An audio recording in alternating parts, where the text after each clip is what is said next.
Hey everyone, it's Ben Hardy here, and in today's video, I'm going to be comparing a Toyota Tundra TRD Sport to a Chevy Silverado 1500 RST. Now the reason I picked up these two particular trucks is they're about the same price, and they're both kind of like the middle of the line sporty packages from each manufacturer, the affordable everyman's packages essentially. And so it should be a pretty good comparison. Now as always, before we get in the comparison, if you want to save time and money the next time you purchase a car, I'm going to include a link to my car buying guide in the description down below. With that being said, let's get right into it.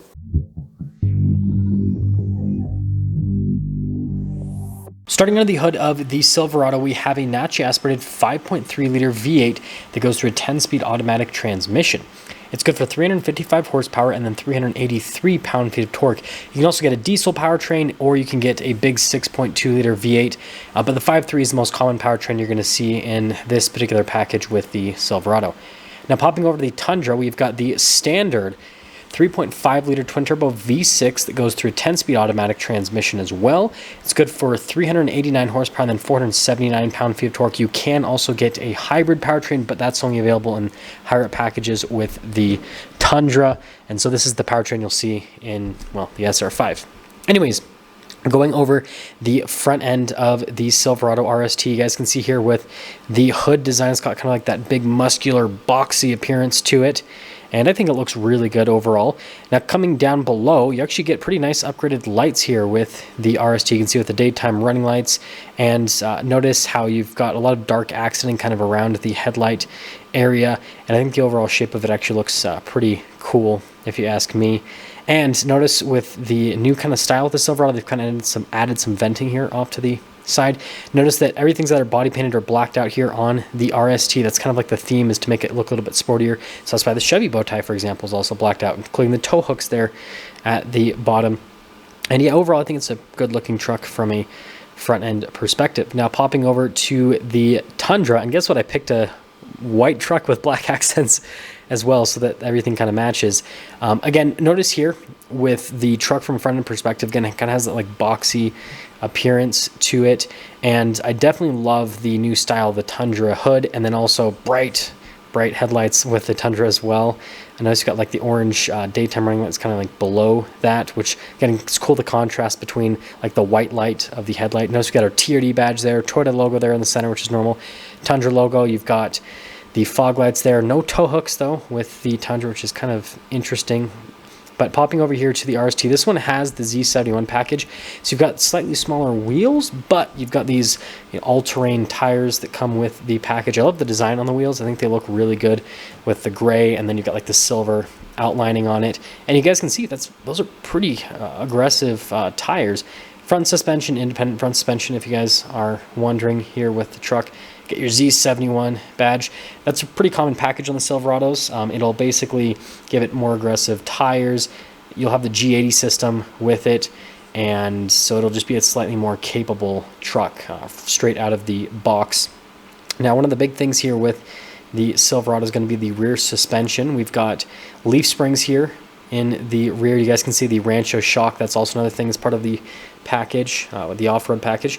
Now the TRD Sport takes a completely different approach to the sporty truck segment. Toyota actually lowers the truck. They give it big wheels that look really cool, right? They're all blacked out. They're the TRD wheels, but you've just got like a regular street tire. And like I said, they actually lower the suspension on this. Every other manufacturer with their sport packages, it usually just makes the truck look sportier, whereas Toyota's like, you know what, we're actually going to make it sportier, which is so interesting. Notice with the two-tone mirrors there, and then with the black on the pillar, and then also the white on the roof. I think that looks fantastic. And then you guys can see here from a side view perspective, I think this is like the best angle on the Tundra. Really nice body lines, and I think it looks great. Now it looks kind of interesting that it's lowered, right? But overall, I think they did a good job with the styling on the new Tundra.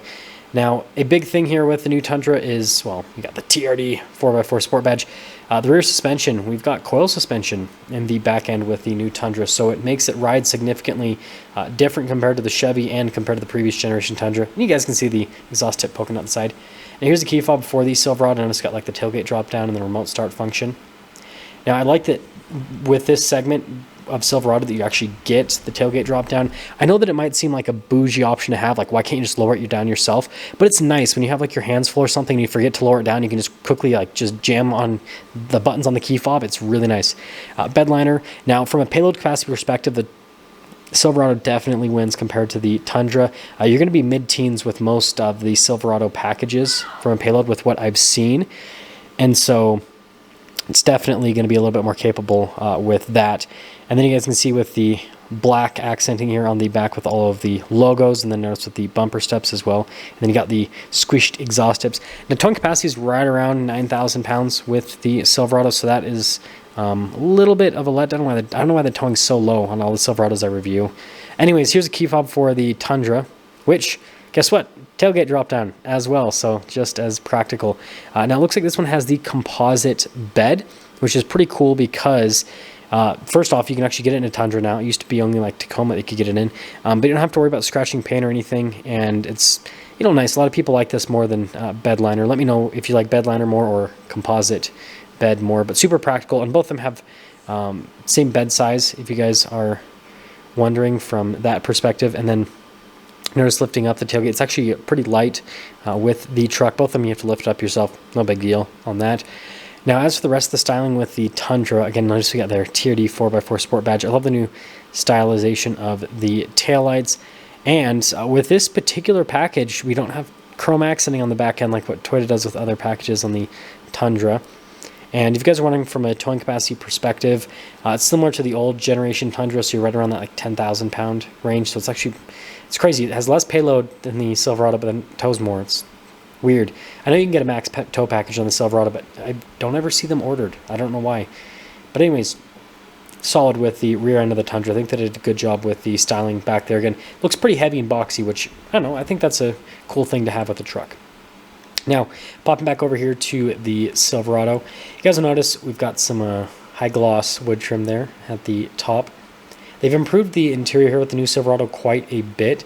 So you got like the double stack design here with the armrests, which is definitely unique. You got the stitching that goes all across again. It kind of has more of like an upscale appearance to it overall, which I think, job well done on that. And then here are the seats. So you can get vinyl seats with this, or they call it the leather seat package, but this one has the cloth seats. That's standard on the RST. And then popping over to the Tundra, you guys will notice that you've got some nice soft touch here on the door panel, just like the Chevy. It looks a little bit more on the utilitarian side of things, so some of you might like that, some of you might not. I like both of them for different reasons. I like the nicer look of the Silverado door panel, but I like the ruggedness of the Tundra. Notice here with the seats, we've got these like upgraded seats here. So I think the seats are definitely better in the Tundra in terms of the appearance, and then also how they feel when you actually sit in the seat themselves. So I think we do have a big plus on that. And space with both of them is pretty similar. The Silverado has a little bit more legroom, I'd have to say, from a rear cab perspective. And then here is the front door panel.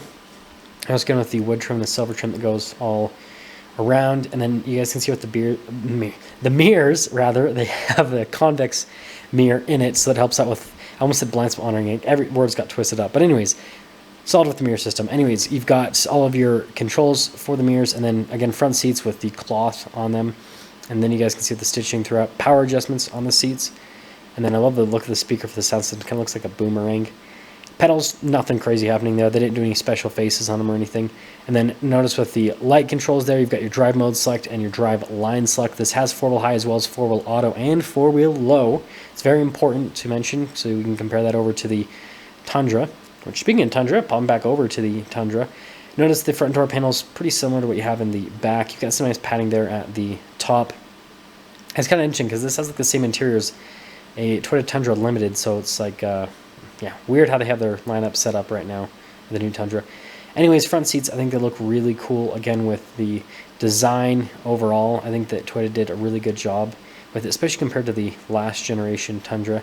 Power adjustments on the side of the seats, and then look at the pedals. They look really nice. It's not just like plastic on the face of the pedals. And we got a bunch of controls right here for different functions, and then steering wheel is manually adjustable, and there you go. I'm back into the RST.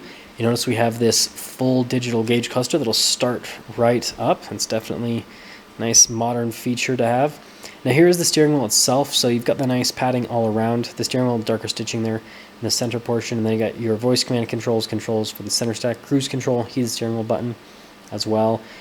And also you guys can see radio controls in the back of the steering wheel, which definitely adds a bit of practicality to the truck. Turn signal, windshield wiper stock, and then still column shifter here. So some of you might love the fact that it still has that. And then got the plus and minus to shift through the gears, the 10-speed. Now here's the digital gauge cluster. And I think this is pretty cool that Chevy's offering this in lower down packages. Now I know some people might not consider the RST as lower down package, but it's really like middle of the line for the Silverado lineup, because you've got like a base model work truck at the bottom, and then you've got like an LTZ, or, you know, on the off-road side of things, like a Trail Boss kind of a little bit higher up, and then you've got like the High Country or the ZR2 at the top end of the lineup. Anyways, notice the different drive modes you can go through and the different screens you can scroll through as well with it. So it shows you a bunch of different information. Animation, I think, is great on it, and overall I think that Chevy did a good job with the display. And like I said, I'm glad that it's offered in several vehicles throughout the lineup so that a lot of people can experience it. Now from a camera system perspective, just regular backup camera, got the trailer tow mode to it, so you know, pretty solid setup with that. And column shifter is always so weird to get into gear. Infotainment system, so you got like a shortcut bar on the side of it, and then you have like the main screen, and then you have the side screen. Response time on the screen is fantastic. It's easy to use as well. I think they did a good job with the design on it. And notice it has Apple CarPlay and Android Auto. It's relatively well integrated into the dash from like an appearance perspective, but I think my favorite part is just the usability of it. It's so easy to use, and I love how the trailer tow tech, it's cool to see like all the tech you can get in trucks now to make it so that towing and all that stuff is a lot easier, and so that it kind of, you know, I guess, I mean, some people might not like that, because I was gonna say it makes it so more people can tow, but yeah. Anyways, home screen button, which is right next to the other home screen button. I don't know why they did that, frankly. Maybe it's because if you have the screen off that you can't press it. I don't know. Kind of weird. Anyways, notice we've got our lane departure, auto stop starts, tailgate drop down, hazard lights, stability control, and then the hill descent control. Like I said, it has the G80 system, which kind of functions as a rear locker. And then we've got our trailer brake controls here, dual zone climate, heated seats for the front passengers as well. So we're living the life of luxury so far in the Silverado. And it's cool that you can like have the two different settings on the heated seats too. Notice we got some just void there, because this one has the bench seat, so it's got like a center console type thing on the top, turns into a bench seat, and then you have storage underneath the seat as well. So it's super practical, actually. And then we've got our dual glove box, which has the funny glove box head. Still not sure what they were thinking on that. It just yeah, it looks weird. Then the bottom glove box is normal, so at least we have that going for us. Then notice with the padding on the dash and the stitching that goes across as well. And then going from that here to the top, you can see that we don't really have anything happening up top, and the rear window is fixed too. We do have a manual mirror dimmer though, we got that going for us. Now popping over into the Tundra, ooh, got more of an analog gauge cluster here happening. Cool animation though with the startup, I will say, with the little screen. I love the steering wheel on the Tundra. I think it's a nicer steering wheel. But the thing that's crazy is this is the steering wheel you get for every single Tundra, even if it's like a fully loaded one. So it's kind of like, it's really nice in this truck, but then in like the capstone edition, it's not so nice. Anyways, adaptive cruise control, right? Nice safety tech. We've got the volume controls, voice command controls, turn signal light stock with the Tundra. And so yeah, I think they've done a really good job with that, especially for this segment. Now for the gauge cluster, mostly analog and then a little screen. A lot of you that, you know, value reliability might like this screen a little bit more, because it's one less thing to break, right? Instead of a full digital gauge cluster, which who knows how long that is going to hold up for. But you can scroll through a bunch of different menus. You basically have a similar use with the screen. It's just that it's a lot smaller in terms of that little center screen. And here's the infotainment system, which I really like. It's nicely integrated into the dash. It's not as big as the Silverados. You can get a bigger screen in the Tundra, but I'm confused as to why they even offer the bigger screen, because this one is similar from a functionality perspective. It's just slightly smaller. So it's kind of interesting. I guess the camera view is a little bit bigger on the bigger screen, so I guess that's a benefit. But response time's great. It's a big improvement for the Toyota brand with the screen, and so I think that it's a job well done, that is for sure. And resolution and animation on it are also pretty solid as well. So I think that they've done just a good work on that overall. And notice with my gloves in this video that I can actually get through to the screen too. Dual zone climate controls, heated seats here at the front of the Tundra as well. And then you guys can see with the hazard light button, stability control there in the center. And then notice there with the auto hold and then the parking brake. Shifter for that 10-speed automatic transmission. And then you guys can see we don't have a 4-wheel auto, just 4-wheel high and 4-wheel low. Toyota's driveline system is really solid, though. I did take a limited TRD off-road. It's a weird thing to say. And it did really well. We do have some different drive modes. So we've got Sport, Normal, and Eco that you can go between with the TRD Sport. They don't expect you to take the Sport off-road because, again, it's lowered. It's supposed to be the sporty truck. But tons of storage space here. I like the center console window as well with the new Tundra. I think that's pretty cool. And then, hey, you can see just it's practical inside there. So they've done a really good job with the overall design, the interior, and then normal glove box there with the... It's got a good storage space, but there's like storage up there, but it's not like a top glove box. So there's not anything dedicated with the Tundra. And then you can see pretty basic from a material standpoint at the top of the dash. And then notice power sliding rear window, the whole window goes down. So that's a huge thing over the Chevy. So I think that that's definitely a big plus with the Tundra. And other than that, you guys can see manual mirror dimmer just like the Chevy. And so let's quickly sum things up. So first off, they're pretty similar from a price point perspective, both in the mid $50,000 range. Now, I would have to say, after looking at all the options, everything truck to truck, the Tundra has more power, more torque with the engines in this particular comparison. And I feel like it has just better options all around, right? It's got a few more options. And so if it was my pick, you know, despite the fact the Tundra is a TRD Sport package, I feel like it's the winner out of this comparison, even though the Silverado has some nicer interior appointments compared to the Tundra. The Tundra just has slightly more tech for the same amount of money. And they both, in my mind, they both look just as cool on the outside. The Tundra does have a slightly lower payload capacity, so that is going against it a little bit. And I know people bring up the turbo issues with the Tundra. I'm sure Toyota will figure that out, right? Because reliability is huge with their brand. But, you know, I guess how I would pick it would be, I guess, like a TRD off-road SR5 package, not the Sport package. But regardless, I just think that, you know, with this particular comparison, the Tundra just looks like a slightly better value. But let me know what you guys think.